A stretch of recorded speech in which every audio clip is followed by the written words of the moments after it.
Hello, fellow lightworkers and spiritual warriors.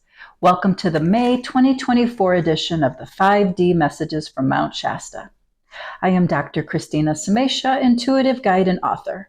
I have been posting monthly podcasts of channeled messages from Mount Shasta to inspire and support fellow lightworkers as we shift into a higher state of consciousness and help the collective with this ascension process. Please make sure to sign up on my YouTube or TikTok channel to receive my latest podcasts. Wow, April was quite a month. Between Mercury being in retrograde for most of the month, eclipse season, and the Jupiter and Uranus conjunction, the energy was quite intense. Leading up to the eclipse, although I was feeling as though we would have a major event in the 3D matrix, I was very excited about the energies that we would be experiencing. I intended to stay inside during the path of the eclipse and be intentional and meditate. However, that morning I felt super strange, and as the day progressed, felt even stranger still. I felt so floaty and could not get grounded no matter how hard I tried. I couldn't even meditate. For the rest of the week, I continued to just feel out of it. I'd heard from many other lightworkers that they were struggling as well. I'm assuming it was because of all the activating energy that was hitting the planet, and we were all integrating it. However, once I felt as though I came back down to earth, I wasn't feeling much better. I intended to get back into my writing and posting on social media after taking some time off, but encountered a lot of resistance. I felt as though I could not even put a paragraph together. I became so upset that I wasn't accomplishing what I set out to do, and then was flooded with all of these judgments about where I was currently. Additionally, for most of the month, I felt as though I had lost clarity as to my purpose here, and it was though I was redefining myself again. I even began questioning this ascension. It was a really rough time, but thankfully it's somewhat cleared by the end of the month, and hopefully May will bring in some new inspiration. As I reflect on this, I realize that this eclipse season was definitely more challenging than others, because not only was it influenced by these aforementioned aspects, but it was also conjunct Chiron and Aries. Chiron is the wounded healer and is the symbol of the key in our natal chart because it is how we overcome our core wounds and reconcile our human nature. It is an asteroid that is located between Saturn and Uranus. The planets leading up to Saturn signify our human nature, and the outer planets after Saturn signify our divine nature.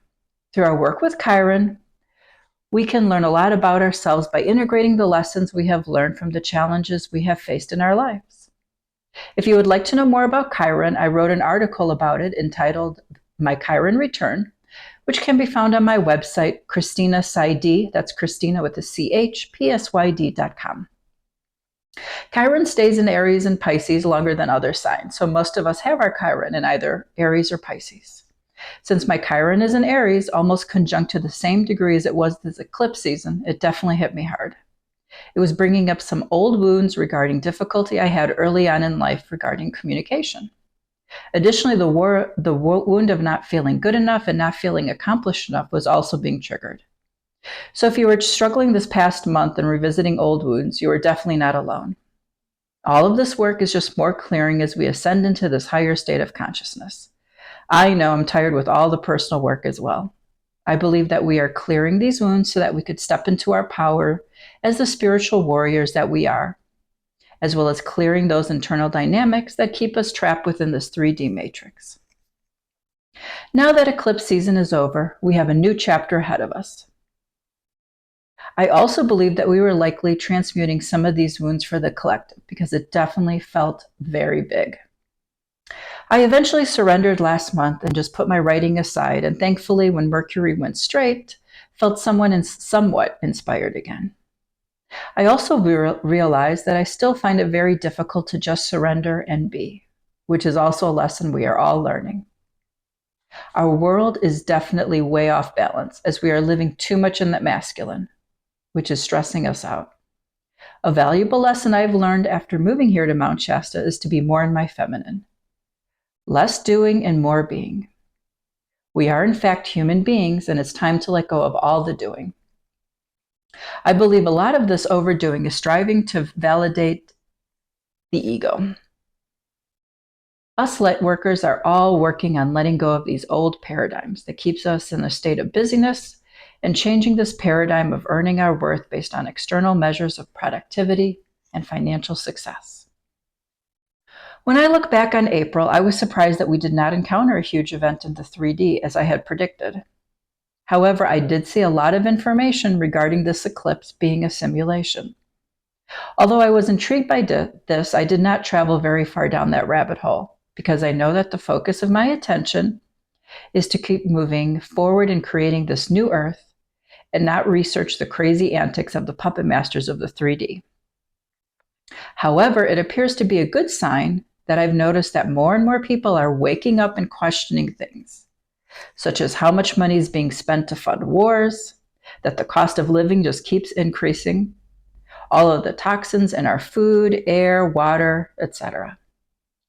As I reflect on this now, I think there was a significant event that transpired. I have a feeling that we reached the collective tipping point, especially with the several bills to fund war that were passed towards the end of the month, which only illuminated that those on the top of the hierarchy are definitely not looking out for our best interest. I have long believed that in order to shift the consciousness of the planet, we only need a certain percentage of the population on board. And hopefully, I think that we might have reached it.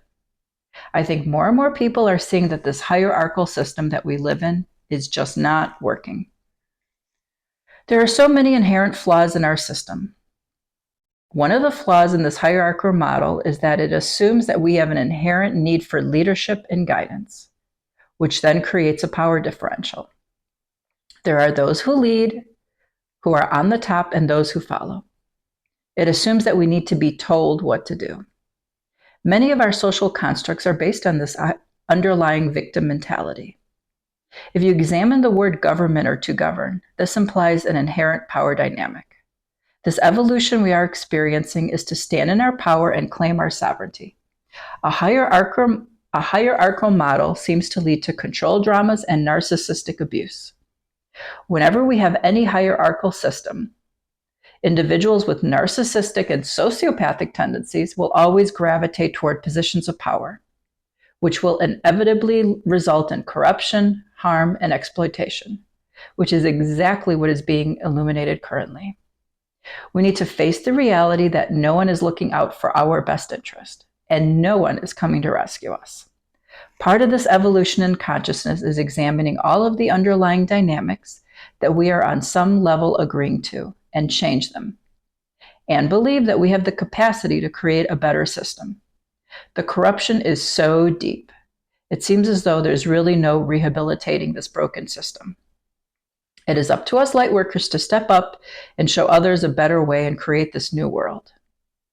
As we move into the age of Aquarius, the only way to remedy this is to have a collaborative situation, which may imply that we need to go back to living in smaller communities.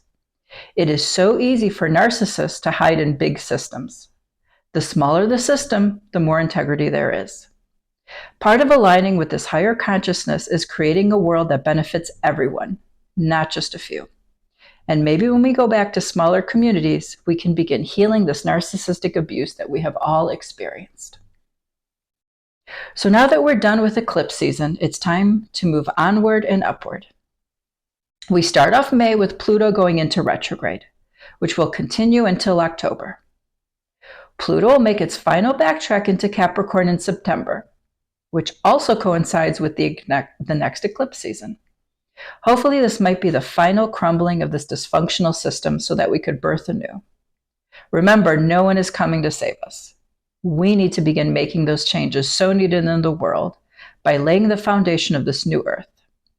So let's keep shining the light and focusing on creating this new world. If you would like to know more, please follow me on YouTube, TikTok, and Facebook. You could also visit my website, Christina Saidi, for more information regarding this collective evolution we are experiencing, as well as information regarding my book, The Journey of Discovering Inner Peace.